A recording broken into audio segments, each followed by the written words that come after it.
सर्वप्रथम ब्रह्मऋषि पितामह पत्री जी के सर और समस्त आत्मिक बंधुओं को सशक्त नमन। आप सभी का बहुत बहुत अभिवादन है मास्टर्स वननेस मेडिटेशन दुबई के मंच पर। तो आज हमारे बीच रिंकू ओझा जी हैं जो हमें मेडिटेशन कराएंगी और सीता यान का स्वाध्याय लेंगी। Welcome Rinku ji, most welcome, आपका स्वागत है। Thank you. Am I audible? आवाज आ रही है मेरी? Yes yes. Thank you so much Priyanka ji. Thank you मुझे अवसर देने के लिए कि आज हम सब मिलके यहाँ पे ग्रुप मेडिटेशन करें। धन्यवाद। प्रणाम सभी को और सभी ध्यानियों को मेरा प्यार भरा नमस्कार। हम स्टार्ट करने से पहले, आज का ध्यान सत्र से पहले, हम हमारे गुरु ब्रह्म ऋषि पितामह पत्री जी के चरण वंदन में कोटि कोटि नमन करते हैं। गुरु माता स्वर्णमाला जी को कोटि कोटि नमन, समस्त गुरु मंडली को कोटि कोटि नमन करते हुए आज का सत्र हम शुरू करते हैं। धन्यवाद। तो फ्रेंड्स, जैसे प्रियंका जी ने बताया कि हम लोग पहले अभी 40 मिनट्स मेडिटेशन करेंगे और उसके बाद हम आज से स्वाध्याय शुरू करेंगे जो कि हर सैटरडे होगा सीतायान पे। आज हम सीतायान का एक इंट्रोडक्शन पार्ट सुनेंगे सीता माँ का, और इस बुक में क्या दर्शाया है इस ऑथर के बारे में हम जानेंगे। तो हम सबसे पहले हमारी ऊर्जा को और बढ़ा लेते हैं एक ग्रुप मेडिटेशन करके। प्रियंका जी, म्यूजिक में शेयर करूं या आप करोगे? कैसे? आप कर लीजिए अगर आप कंफर्टेबल हैं। ठीक ठीक।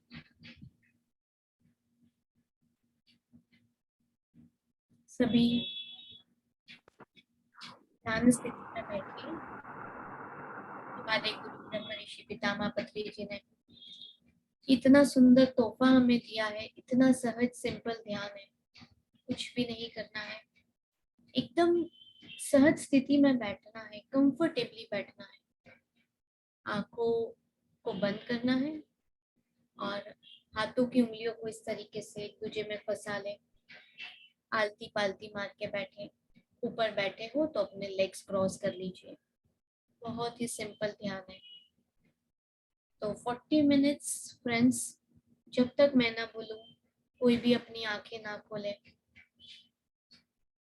कुछ असुविधा हो तो अपने हाथ पैर की पोजीशन चेंज कर सकते हैं, बट कोई भी स्थिति में, कोई भी परिस्थिति में हमें आंख बिल्कुल नहीं खोलना है। केवल अपनी श्वासों के साथ जुड़े रहना है। हम शुरू करते हैं।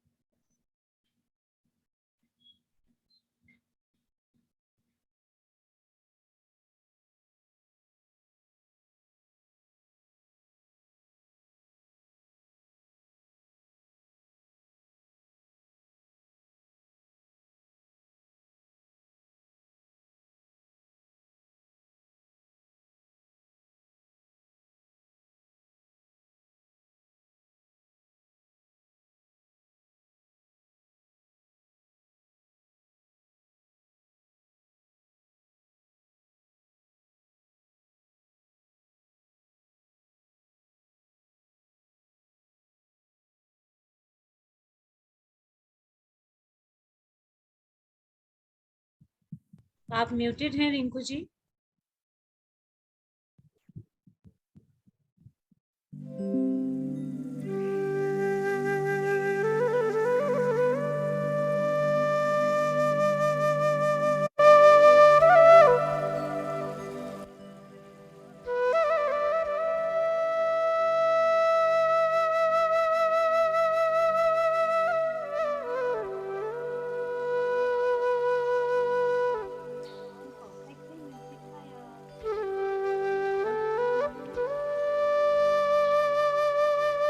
म्यूजिक का साउंड परफेक्ट है प्रियंका जी, या स्लो करें?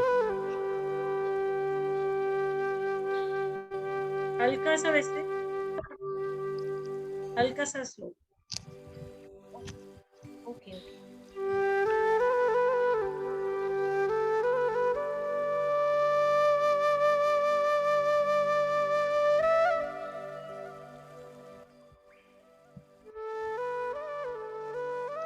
बस ठीक है, ठीक है, ठीक है, ज्यादा हो जाएगा नहीं।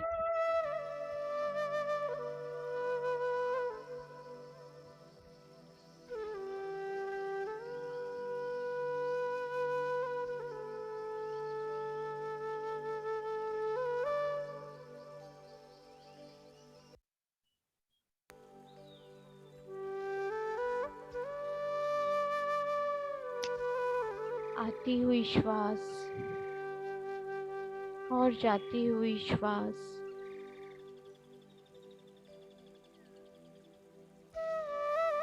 महसूस कीजिए।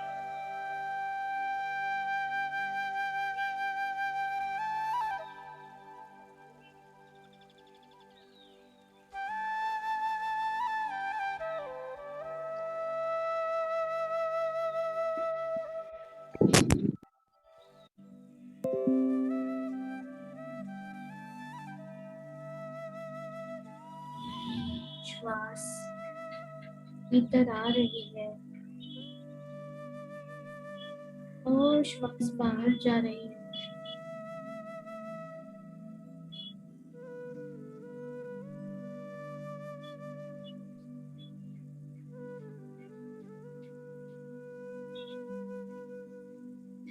कोई सोच विचार नहीं,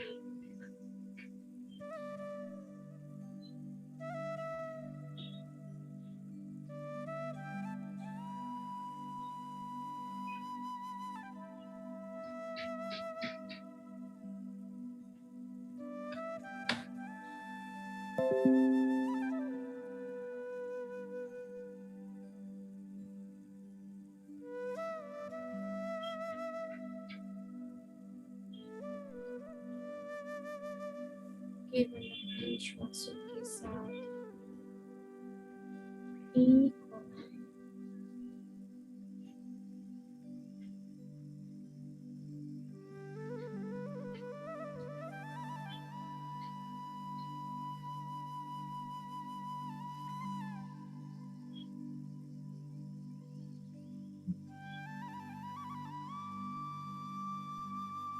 चिंता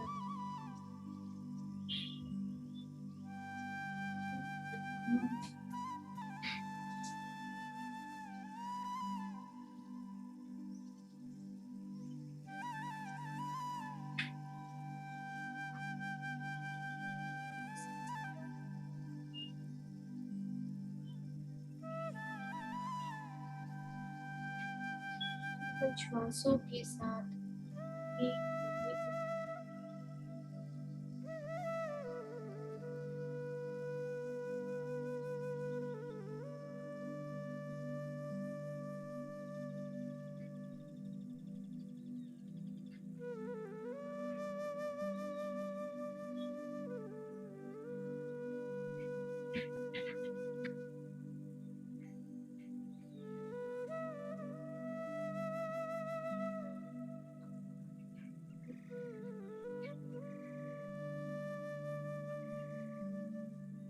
श्वासों की ओर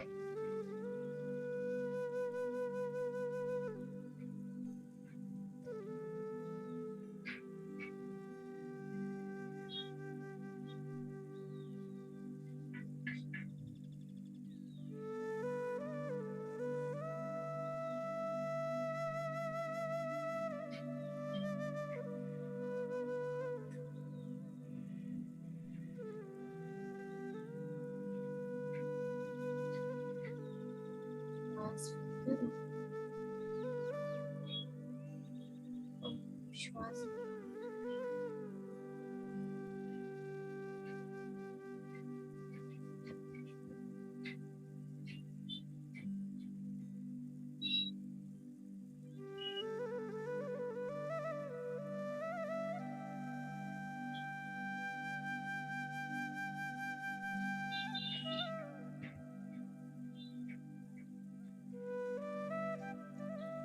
कोमल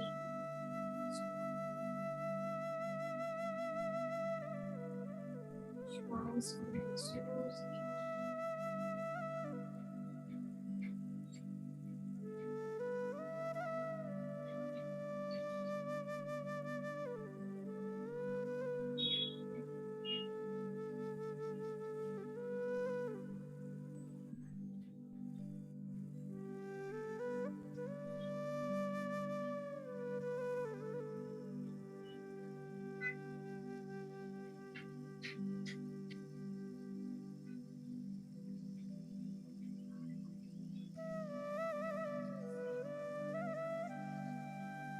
पूरा खाली करो,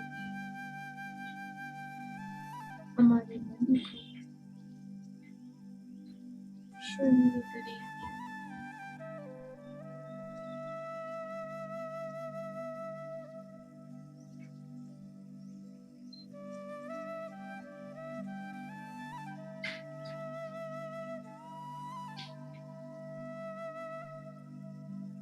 एक हो जाएंगे।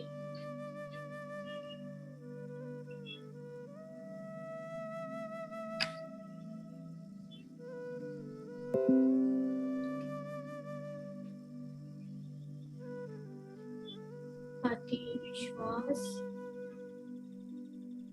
और जाती हुई श्वास के साथ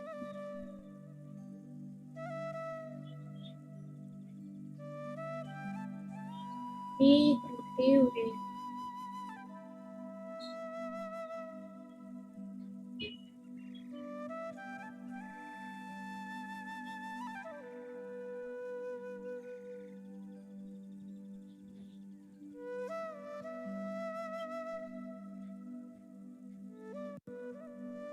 हम ध्यान की इस गहराई में जा रहे हैं।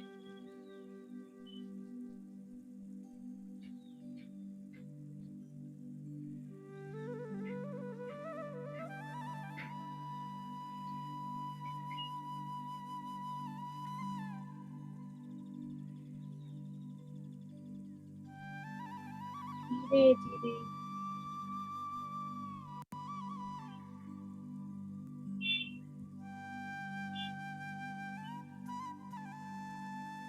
हमारे विचार शून्य हो रहे हैं।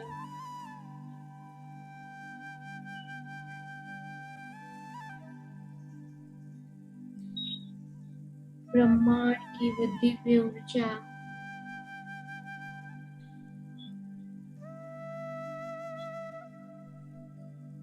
हमारे भीतर प्रवेश कर रही है।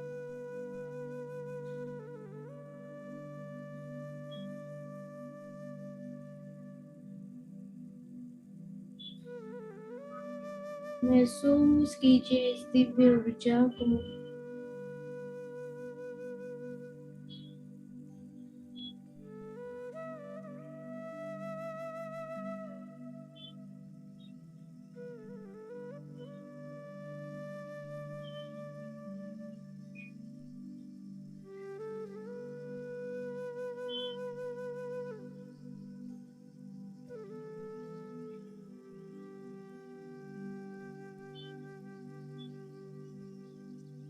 यह ऊर्जा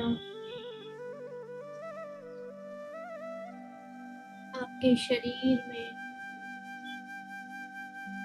आपके कण कण में समा रही है।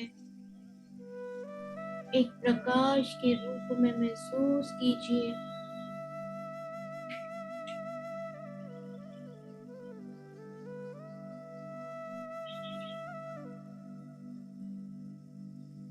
आपके बॉडी सेल्स को, आपके बॉडी ऑर्गन्स को, आपके चक्रास को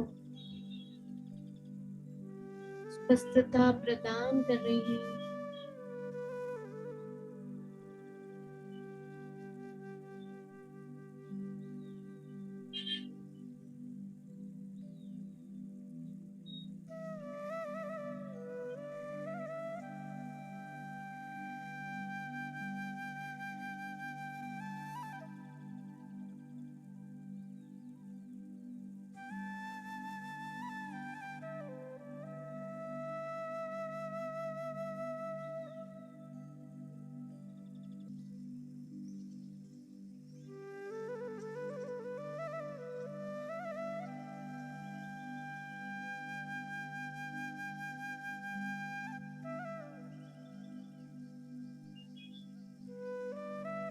धीरे धीरे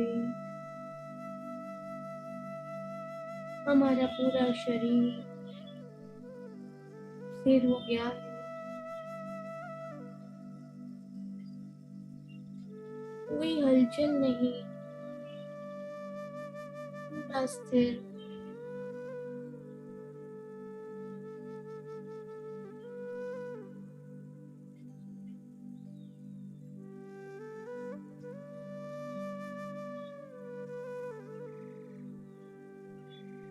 मन स्थिर हो गया है।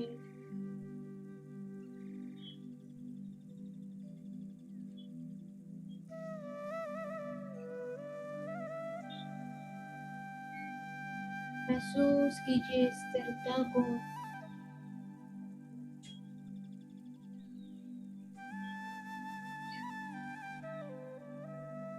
और गहरे अपने ही भीतर जाइए।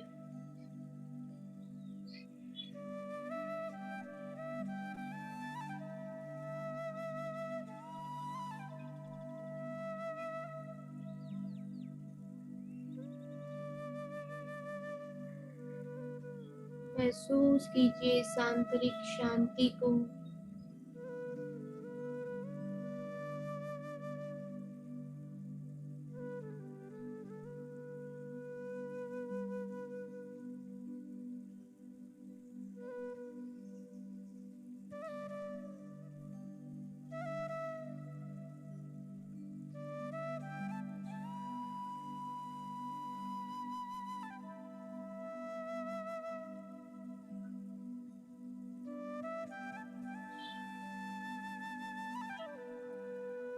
श्वासों के साथ एक रहते हुए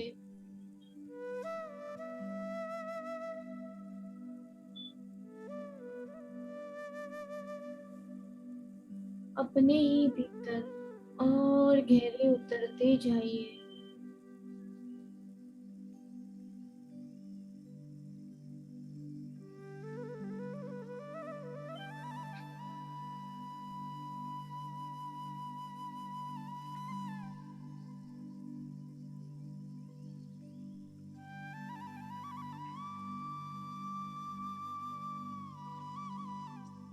और गहरे जाइए।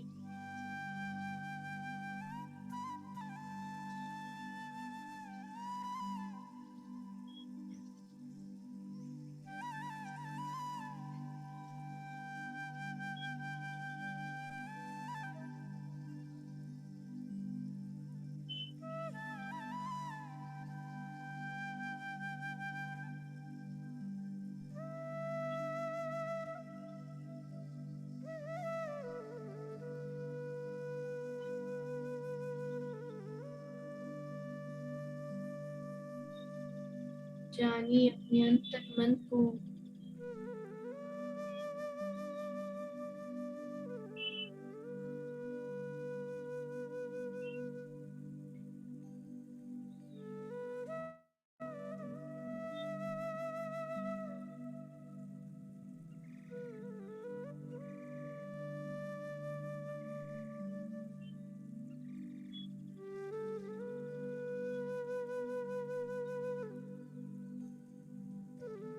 तो शून्य के भी शून्य में जाइए।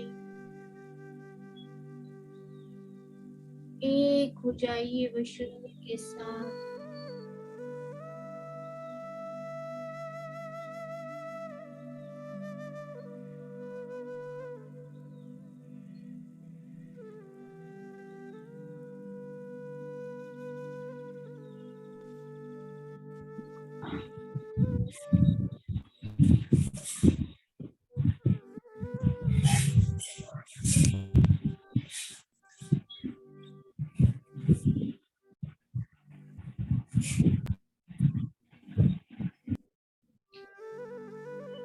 ब्रह्मांड की दिव्य ऊर्जा के साथ, वह प्रकाश के साथ घुल जाइए।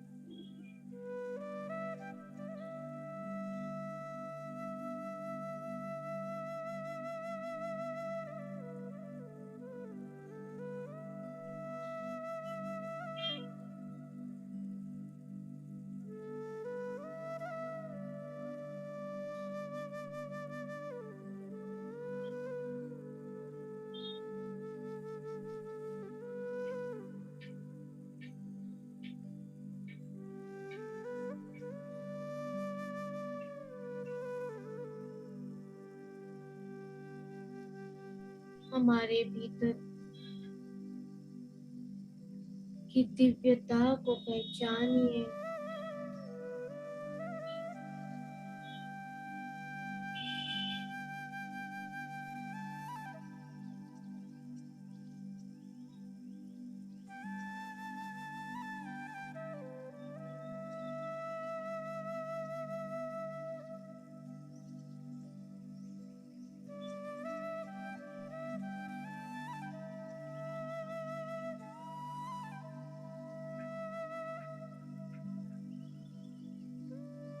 कितना सुंदर पल है।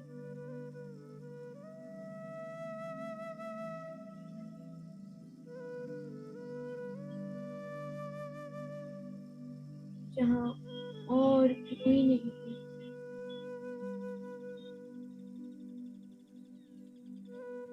सिर्फ हमारी सांसें और हम।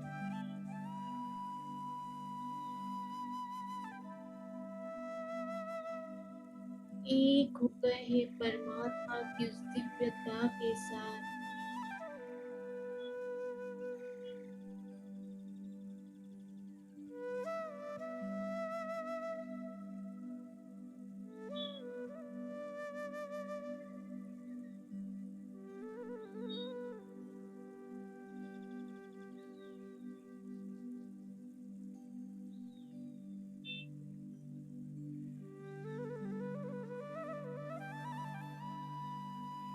ध्यान की इस अमृत धारा में और गहरे बहते चले जाइए।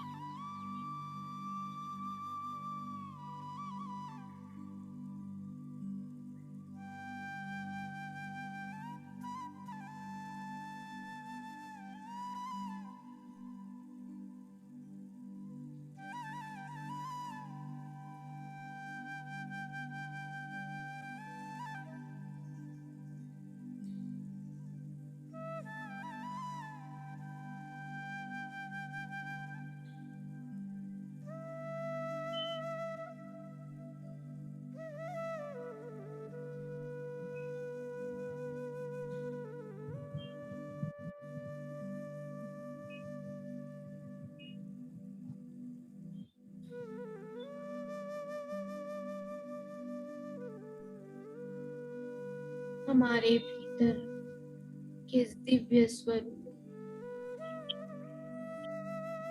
की पवित्रता के साथ एक हो जाइए।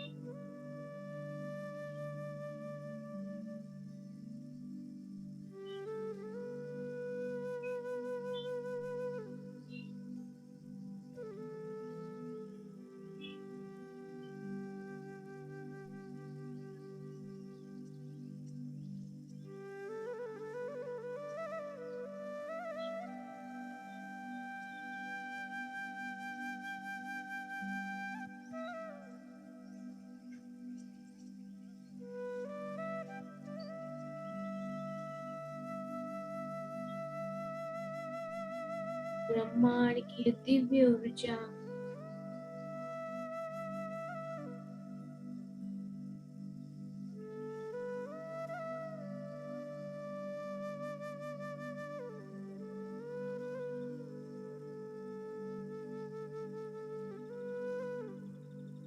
हमें और भी पवित्र और भी प्योर बना रही है।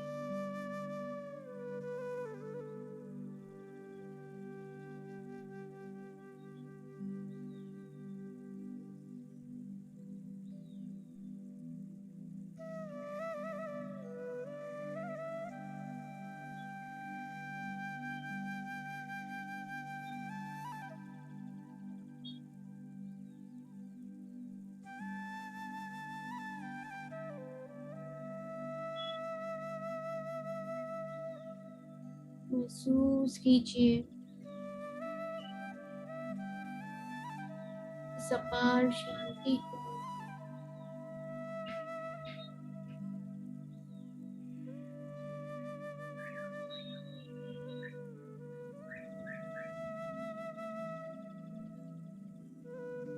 शांत मन को महसूस कीजिए।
महसूस कीजिए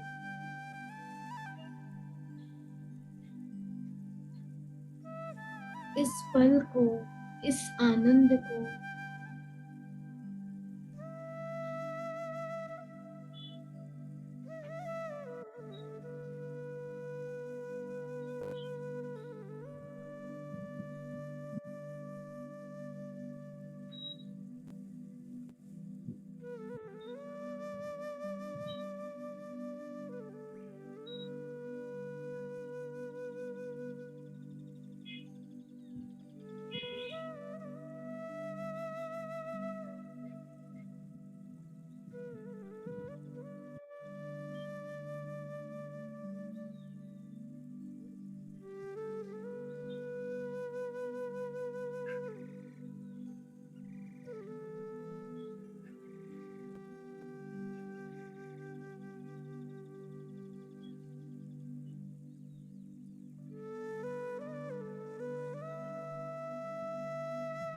इतना सुंदर पल है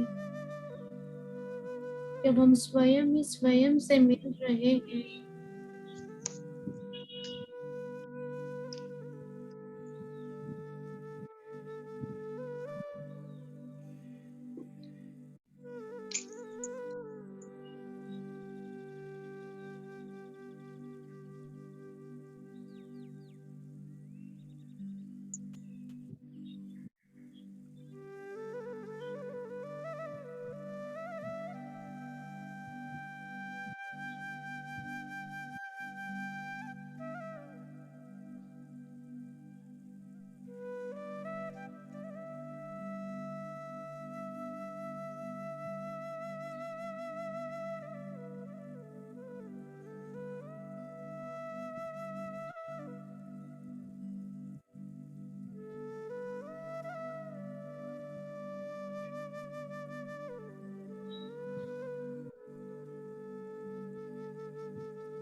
यह आनंद की अनुभूति,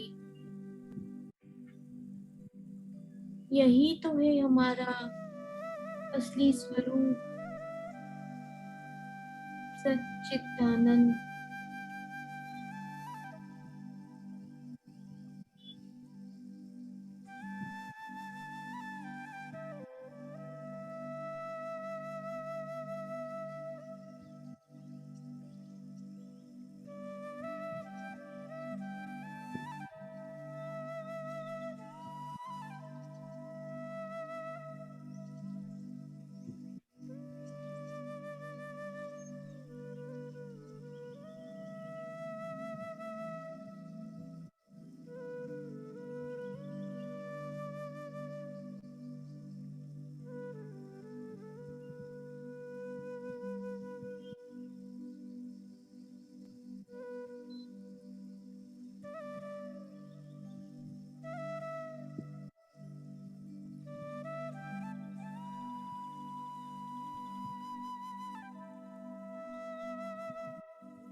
और 10 मिनट ऐसे ही स्थिरता में बने रहिए दोस्तों।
ब्रह्मांड का ये दिव्य प्रकाश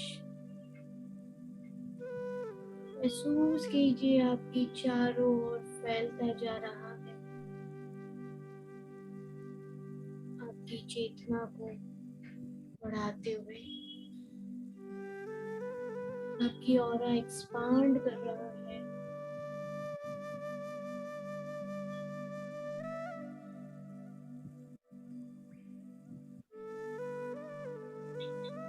फैलती ही जा रही है ये ऊर्जा, ये प्रकाश।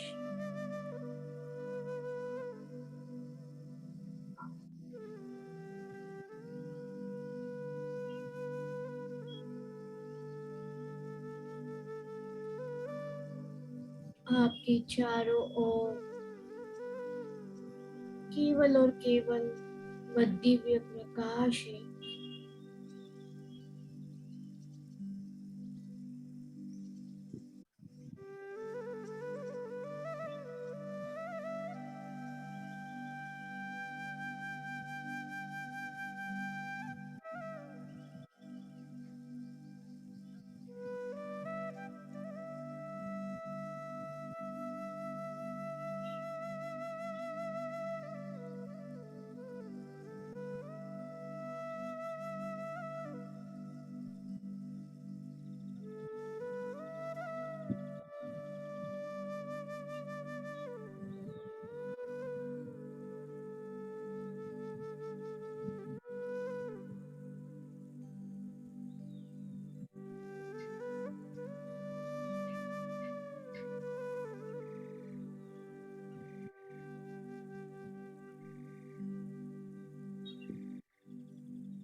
धीरे धीरे अब हमारी चेतना हम फिर से शरीर की ओर लेकर आएंगे।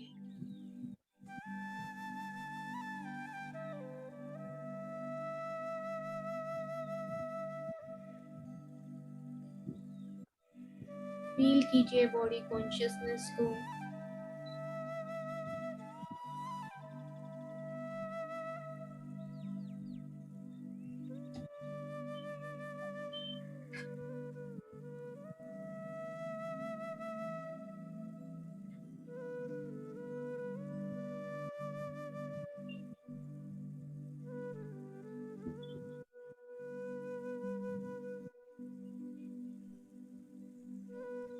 आखिरी 5 मिनट्स दोस्तों।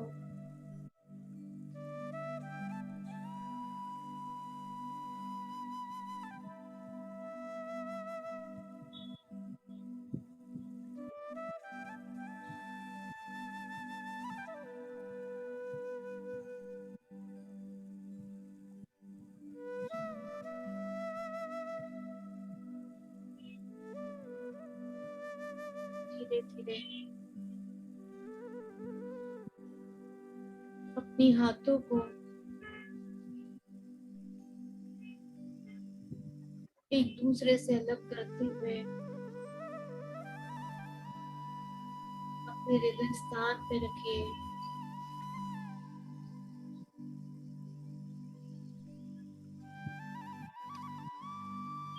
हृदय, वो स्थान जो कि महासागर है दिव्य प्रेम का,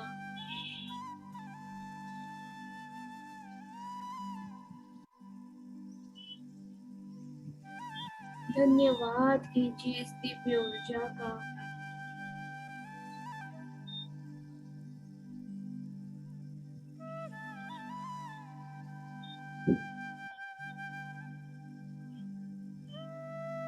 और इस दिव्य प्रेम का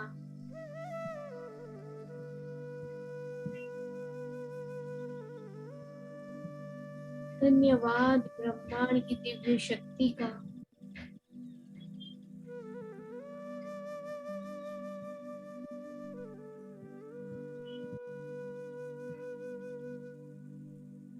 धन्यवाद हमारी धरती माँ का।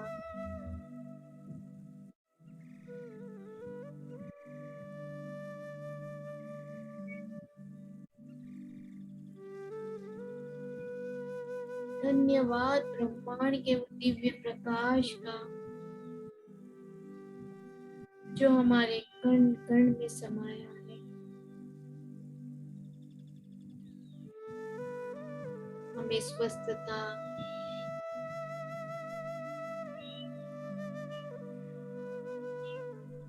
दिव्यता प्रदान किया है।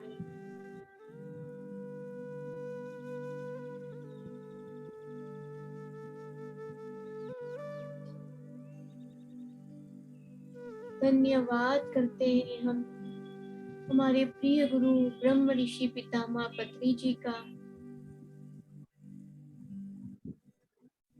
जिन्होंने इतना सुंदर, इतना सहज ध्यान हमारे जीवन में लाया है।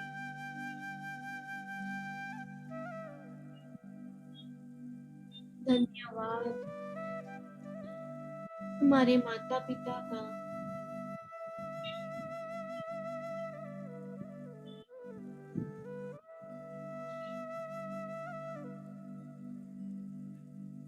धन्यवाद हमारे समस्त गुरु मंडली का।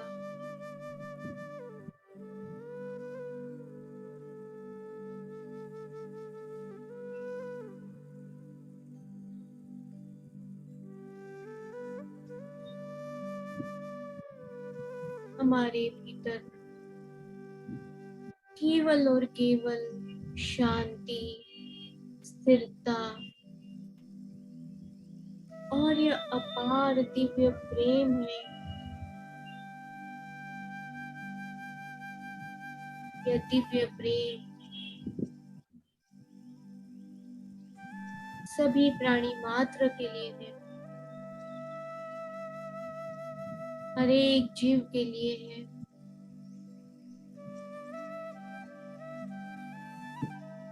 और केवल धन्यवाद के ही भाव है, केवल आभार।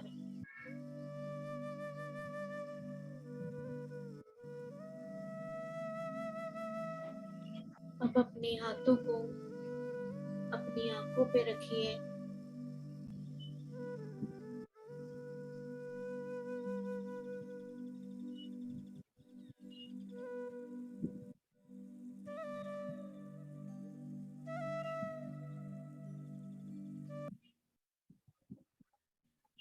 और ये ऊर्जा जो हमने ध्यान के द्वारा पाई है, ये हाथों के द्वारा, आंखों के द्वारा और अपने भीतर और गहरे जाने दीजिए, समाने दीजिए इस ऊर्जा को।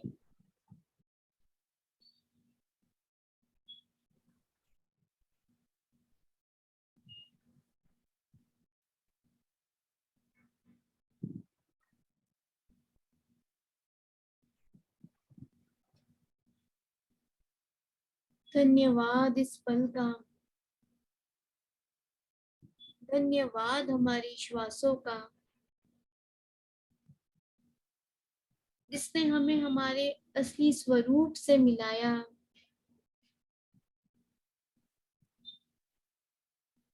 कोटि कोटि धन्यवाद, कोटि कोटि धन्यवाद।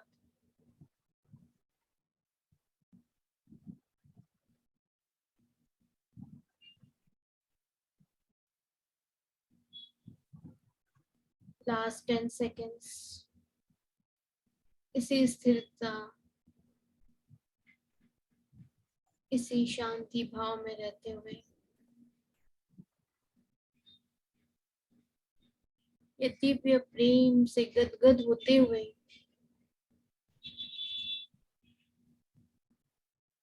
10, 9, 8, 7, 6, 5, 4, 3, 2, 1, 0 कोमलता से, प्यार से जब भी अपना मन करे अपनी आंखें खोल सकते हैं दोस्तों। Thank you, thank you, thank you.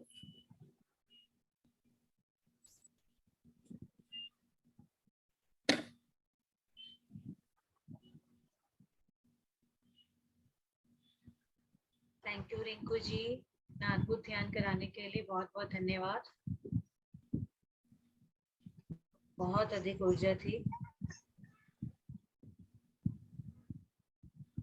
Thank you Priyanka ji ये मौका देने के लिए, thank you so much, thank you. Masters अपना एक्सपीरियंस शेयर करना चाहते हैं तो आप कर सकते हैं।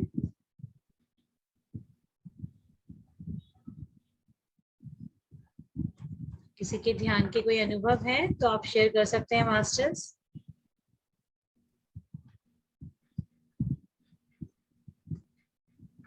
ध्यान में से सब आ गए वापस?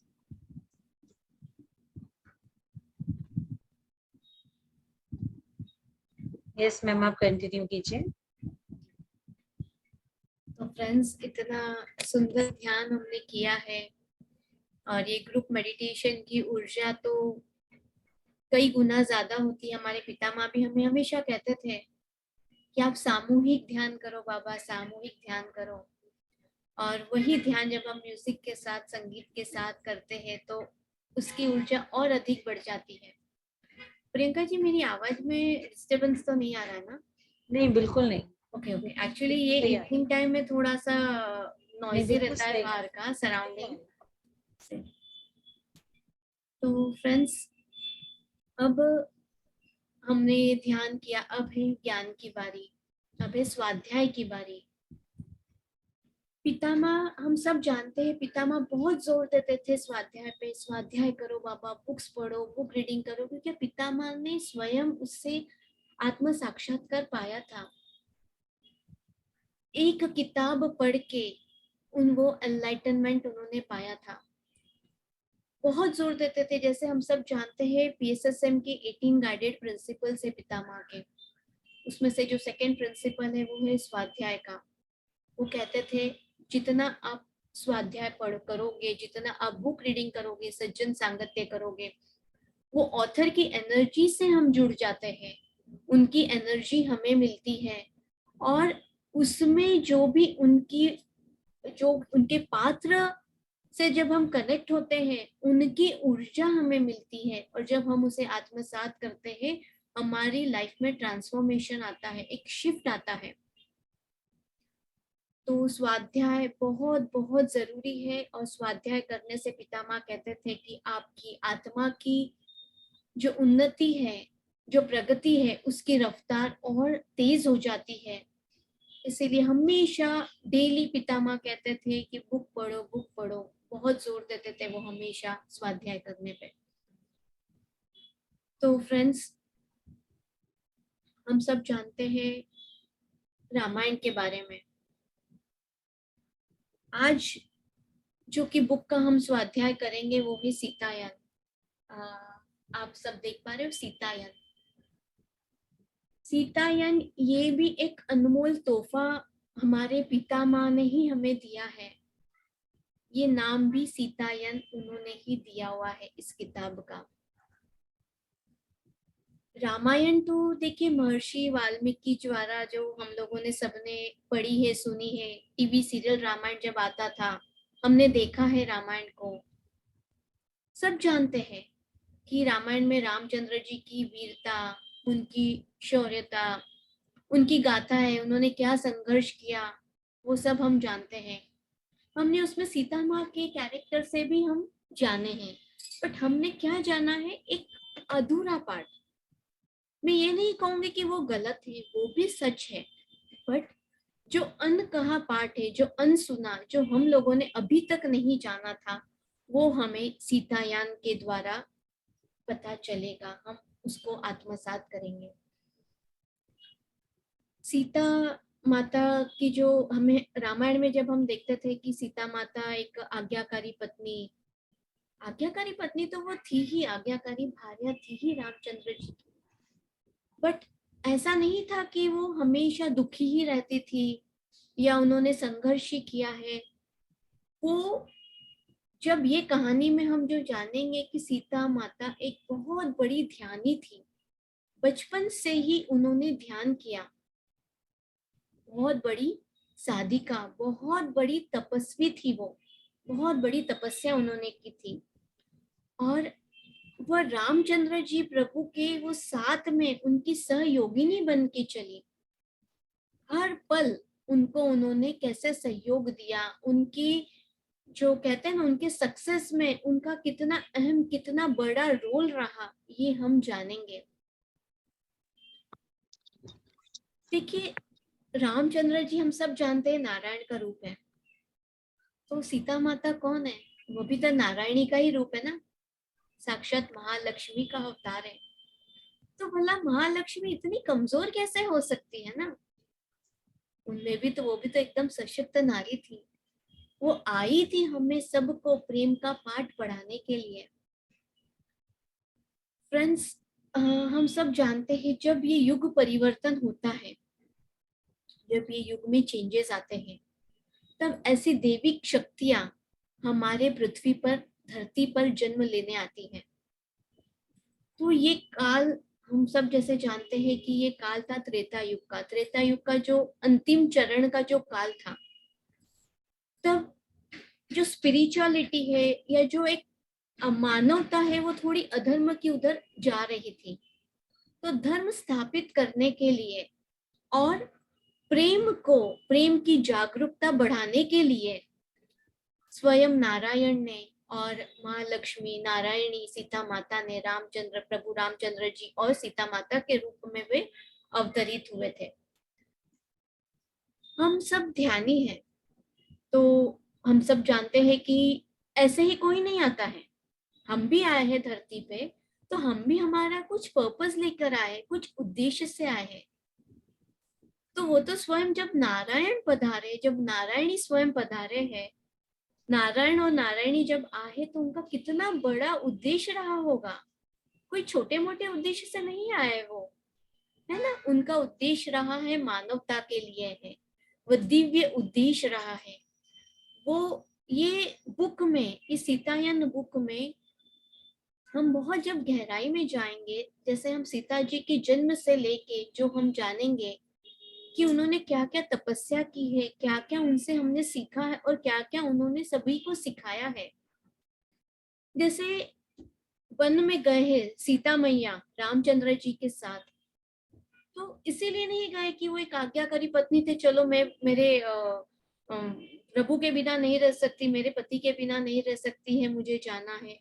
नहीं, वो गए थे क्योंकि उनका वहां पे वन में उनका बहुत बड़ा अहम पार्ट था, बहुत बड़ा इम्पोर्टेंट रोल था।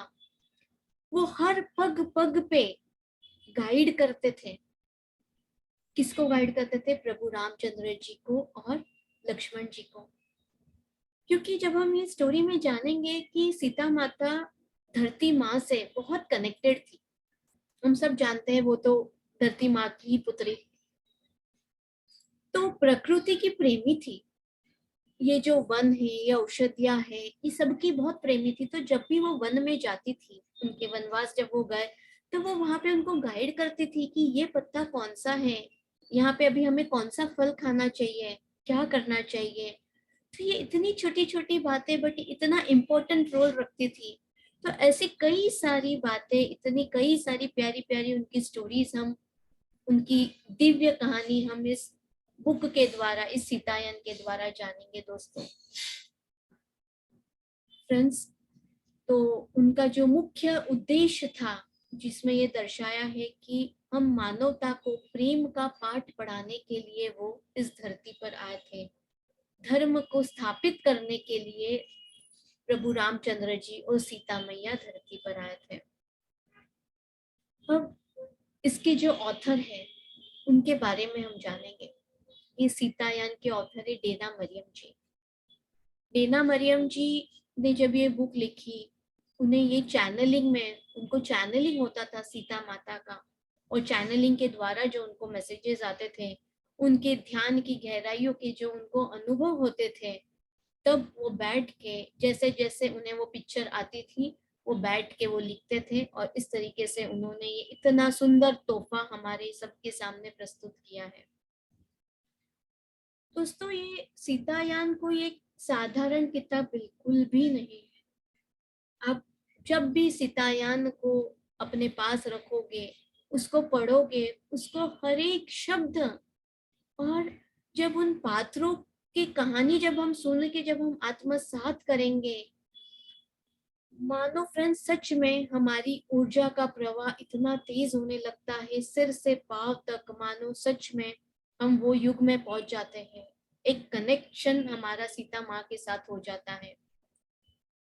तो ये बुक जिसने लिखी है डेना मरियम जी, वो भी साधारण नहीं है। कैसे साधारण हो सकती है?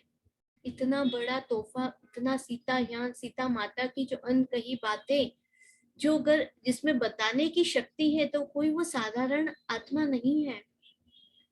डेना मरियम जी न्यूयॉर्क की है और 40 इयर्स से वो क्रिया योग जो हम जानते हैं महाअवतार बाबा जी के जैसे शुरू हुआ था वो, तो वो क्रिया योग से जुड़ी है। वहां से 40 इयर्स से उन्होंने ध्यान सीखा। श्री युक्तेश्वर गिरी जी को वो अपना गुरु मानती, और जब ये ध्यान वो करने लगी थी तो उनमें बहुत सारे चेंजेस आने लगे थे, बहुत सारे ट्रांसफॉर्मेशन, एक शिफ्ट होने लगी थी। और तब वो देखती थी कि धीरे धीरे अब ये ध्यान बहुत फैल रहा है। हम सब जानते हैं कि ये ध्यान बहुत फैल रहा है। एक ध्यान सबका, बोलते हैं ना कि एक चाव सा होने लगा है कि हाँ, हमें भी ध्यान करना, हमें भी ध्यान करना। मेडिटेशन इतना तेजी से फैल रहा है।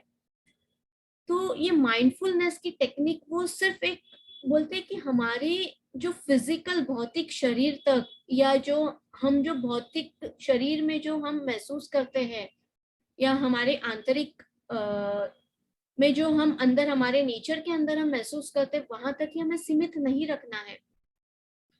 उनका उद्देश्य ये रहा कि ये जो मेडिटेशन की जो साधना है, इसे हमें इतना फैलाना है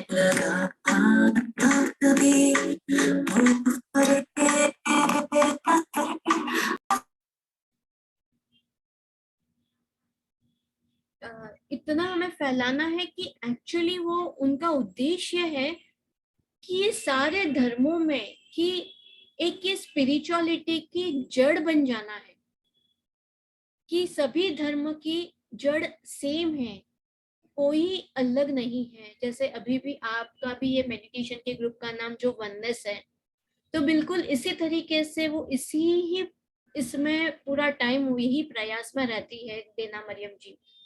और उन्होंने global piece initiative of women करके एक फाउंडेशन शुरू किया, और वो ये फाउंडेशन उन्होंने आगे बढ़ाती गई, और ये फाउंडेशन के जरिए वो विश्व शांति के लिए काम करती है। कहीं पर भी जैसे ये अधर्म हो, जहाँ पे धर्म की लड़ाई हो, वहां पे जाके वो, जैसे विश्व में शांति होना चाहिए, ये मेडिटेशन की ऊर्जा सब तरफ फैलनी चाहिए, यही काम में वो लगी है। और ये फाउंडेशन खोलने के बाद उनका हमेशा ट्रैवलिंग होता रहा, वो विश्व में हर जगह ट्रैवल करती रही, और इस दौरान उनका इंडिया भी बहुत बार आना हुआ।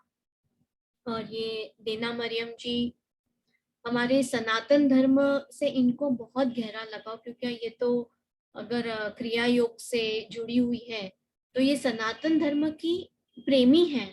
इन्होंने कई सारे जो वैदिक स्क्रिप्चर्स है वो इन्होंने पढ़े हैं। इसके ऊपर उन्होंने एक स्कूलिंग भी की है, कैलिफोर्निया के इंस्टीट्यूट में भी उन्होंने उसके ऊपर अपनी पूरा पढ़ाई किया हुआ है। और वो इसके ऊपर प्रचार भी करती है, अपने वेदास के ऊपर प्रचार भी करती है। तो फ्रेंड्स, जैसे इनको मैंने आपको बताया कि जैसे सनातन धर्म की प्रिय है, तो देना मरियम जी बताते हैं कि उन्हें बचपन से जब से समझ आई है ना, तब से वो श्री रामचंद्र जी और सीता माता को उनसे एक गहरा लगाव। हम बोलते हैं ना, कुछ हमारे पिछले जन्मों का संस्कार होता है, कई बार ऐसा रहता है ना कि हम वहीं पे अट्रैक्ट होते जाते हैं, तो हो सकता है कुछ हमारे पिछले जन्म का कुछ रहेगा, कुछ कनेक्शन रहेगा।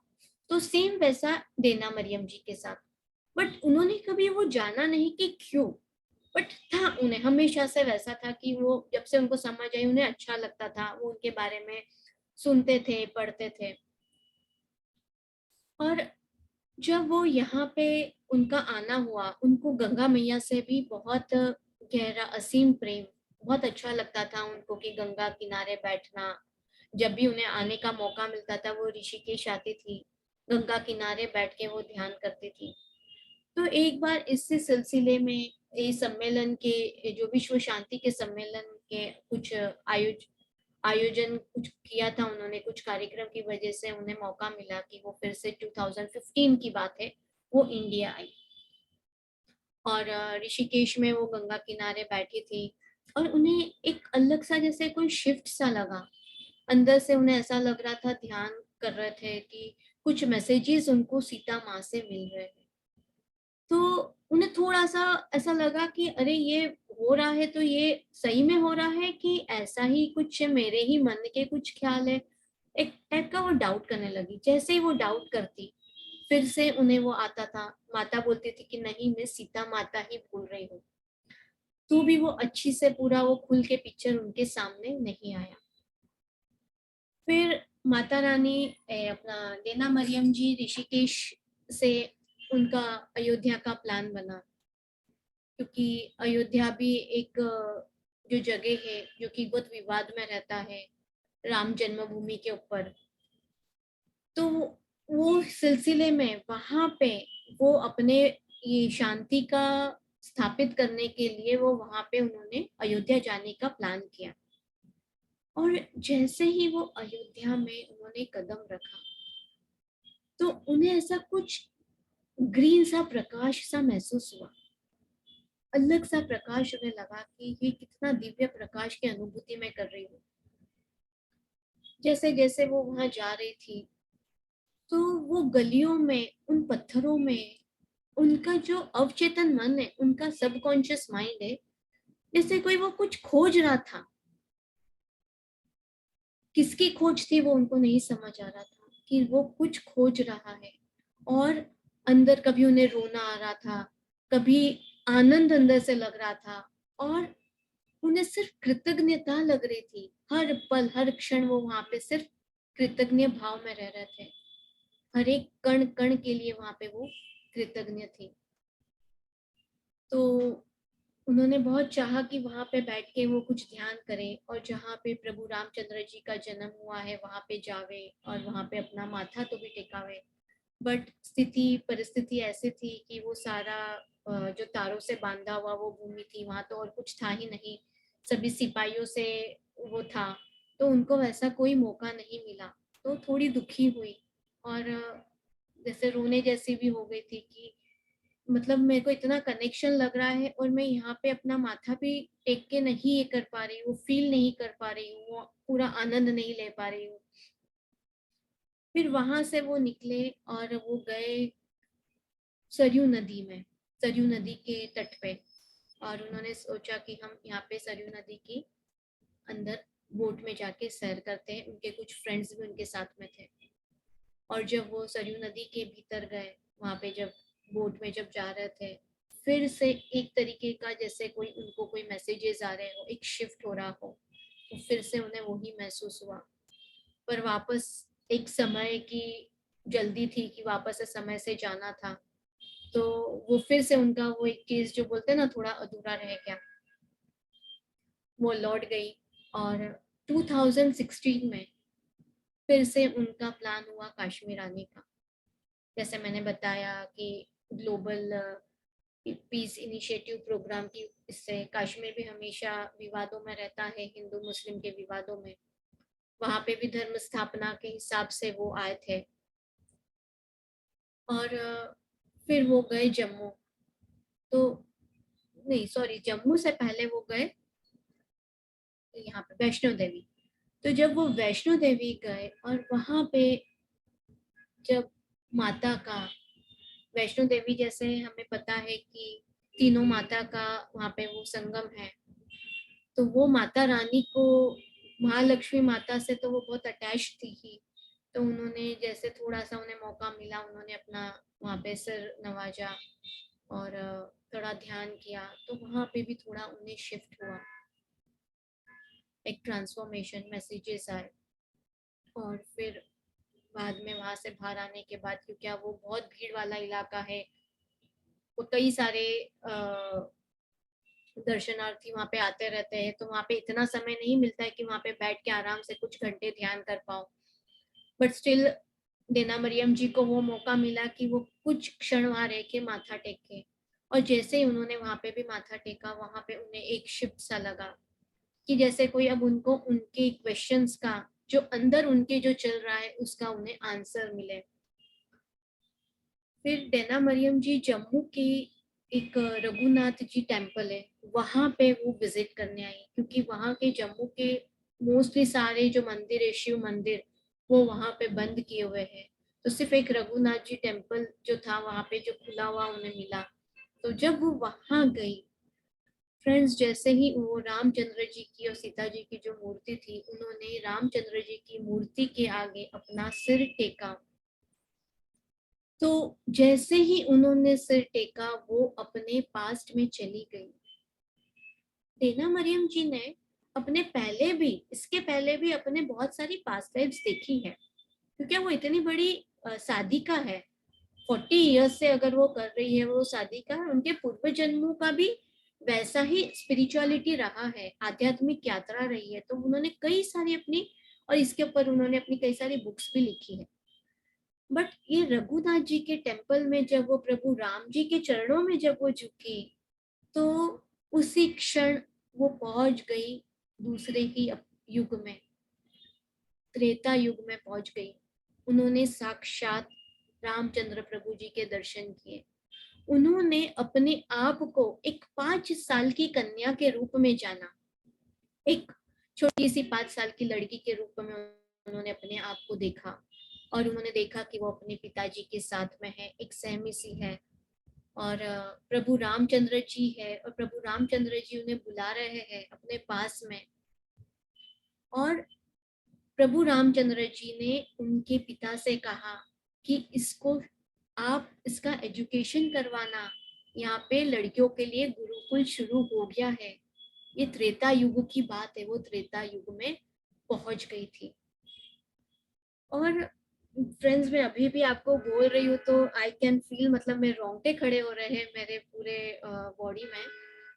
तो वहां पे जब रामचंद्र जी के उन्हें दर्शन हुए, और प्रभु ने जब उनके पिताजी को ये बताया, और प्रभु ने बताया कि ये पुनर्जन्म में, इसके जो पिछले जन्म में ये अयोध्या में ही थी, और ये इसका अभी पुनर्जन्म हुआ है, और इसके पिछले जन्म में ये मिथिला से आई थी सीता माता के साथ उनकी सेविका बन के। ये इतना मैसेज उनको मिला अपने पास्ट में, त्रेता युग में जाके। और उनको वो आशीर्वाद दिया प्रभु रामचंद्र जी ने। उन्होंने पूरा वर्णन किया है कि कैसे उनका स्वरूप कितना सुंदर स्वरूप था, कितना शांत स्वरूप था। और उन्हें पास बुला के, सहला के, उनके गाल पे से हाथ लगा के कहा, उनको वो आशीर्वाद दिया कि आपको हर जन्म में ऐसा कोई मार्गदर्शक मिलेगा जो आपकी आत्मा की उन्नति, आपके पर्पस के और आपको आगे बढ़ाता रहेगा। और जैसे ही वो, उन्होंने अपनी आंख खोली, वो चेतना से जैसे ही बाहर आए, तो उन्हें लगा कि जैसे कोई कितने ही वर्ष बीत गए हो, जबकि वो कुछ मिनटों की ही बात थी। तो फ्रेंड्स, जब फिर वो उससे बाहर आई, और उससे बाहर यानी वो सिर्फ अपने बॉडी कॉन्शियसनेस में आई थी, उससे तो बाहर वो आई नहीं थी। और उसके बाद में उन्होंने, जब वो न्यूयॉर्क आई, और वो ध्यान करने बैठती थी तो हमेशा ऐसे ही मैसेजेस उनको आते गए और वो इतनी सुंदर ये सीतायान का तोहफा उन्होंने हमें दिया है। और सीतायान के माध्यम से हम बहुत बहुत हमें सीखने मिलता है फ्रेंड्स, बहुत सीखने मिलता है। हम जितना सीता माँ से सीखो उतना कम है। बहुत कुछ है फ्रेंड्स कहने के लिए, और हम ये बुक को कोई भागदौड़ से नहीं पढ़ेंगे कि हमें इसको फिनिश करना है, वो हमारा कुछ भी इंटेंशन नहीं रहेगा। हम उसको एकदम आराम से आहिस्ता आहिस्ता पढ़ेंगे, धीरे धीरे पढ़ते हुए। अब ये देना मरियम जी की, ये ऑथर ने जो लिखा है, इनकी कहानी है ये। अब जब हम जानेंगे, इनके फर्स्ट चैप्टर है मीनाक्षी का बचपन। तो मीनाक्षी कौन थी? ये देना मरियम जी ही मीनाक्षी थी। तो उनके बचपन से ये फर्स्ट चैप्टर का स्टार्ट होता है। और इसके बाद एक और बताऊंगी फ्रेंड्स कि इसमें पहले तो वो उनको लगाव था रामचंद्र जी और सीता माता से बचपन से, जब से उन्होंने अपना होश संभाला। पर ये मैसेजेस मिलने के बाद और अपना पास्ट लाइफ एज अ सेविका उन्होंने जब देखा, जब वो प्रभु रामचंद्र जी को उन्होंने साक्षात तब अपने पास्ट लाइफ में देखा, और एज अ सेविका जब वो रहे सीता माता के साथ, अब तो वो कहते हैं कि मेरे लिए वो साक्षात गुरु वो ही हो गए हैं, जैसे कोई जीते जागते गुरु उनके लिए प्रभु श्री राम और सीता माता है। तो फ्रेंड्स एक और बात बताऊंगी कि ये जो सीतायान में जो बताते हैं कि राम जी और सीता जी का जो दिव्य प्रेम जो हम सब जानते हैं, हम सब अवगत है उसके बारे में, तो ये प्रेम सिर्फ उन्हीं तक सीमित नहीं है। ये दिव्य प्रेम उन्होंने अपनी प्रजा के लिए भी दर्शाया है। उन्होंने सारे, यहाँ तक कि आपको कहूँ कि सारे वनस्पतियों के लिए, वसुंधरा माता के लिए, सभी औषधियों के लिए, सब के लिए उन्होंने ये दिव्य प्रेम का पाठ हमें पढ़ाया है। और वही प्रेम उन्होंने हमें आत्मसात करने का भी ये पाठ पढ़ाया है दोस्तों, कि प्रेम से बढ़ के और कुछ नहीं है। तो फ्रेंड्स हम यहीं पे, हाँ इसके पहले एक और बताऊंगी कि यहाँ पे जो ये मिलन है राम जी और सीता माता का, जैसे हम लोग कहते हैं कि जब किसी की शादी होती है तो वो सिर्फ लड़का लड़की का नहीं होता है, दो परिवार का मिलन होता है ना, दो परिवार जुड़ते हैं, दोनों में संबंध होते हैं। वैसे ही रामचंद्र जी और सीता मैया का जब मिलन हुआ तो ये सिर्फ रामचंद्र जी और सीता मैया का ही मिलन तक वहीं तक ही सीमित नहीं था दोस्तों। ये मिलन था अयोध्या और मिथिला का। तो अयोध्या क्या थी ये हम और गहराई से आगे से जानेंगे। अयोध्या बाहरी शक्ति थी, बहुत शो शाइन जो हम बोलेंगे बाहरी शक्ति, एकदम संपन्न राज था अयोध्या, पूरा संपन्न था। जो हम जो देखते हैं बाहरी शक्ति, जो अगर फिजिकल रियलिटी में रहे तो किसी के पास अगर बंगलो है, कार है, ये सब है, तो ये क्या है? ये सारी बाहरी शक्ति है। तो अगर हम उस युग में जाएंगे तो ये उस समय अयोध्या के पास वो सारी संपन्नता थी। और जो मिथिला देश था, विदेह राज्य, जो जनक बाबा, जनक राजा, वहां पे थी आंतरिक शक्ति, वहां पे थी सिंप्लिसिटी। तो ये दो मिलन बाहरी शक्ति और आंतरिक शक्ति का है दोस्तों। तो ये मिलन भी वही है जो हम मेडिटेशन के वक्त अनुभव करते हैं। हम हमारी बाहरी शक्ति से हमारी अंदर की यात्रा करते हैं। तो अगर हम कनेक्ट करें तो ये बहुत सुंदर कनेक्शन होता है दोस्तों। अगर इसको हम आत्मसात करते हैं तो हमारी फिजिकल रियलिटी में हम इसको बहुत ब्यूटीफुली कनेक्ट कर सकते हैं फ्रेंड्स। तो प्रियंका जी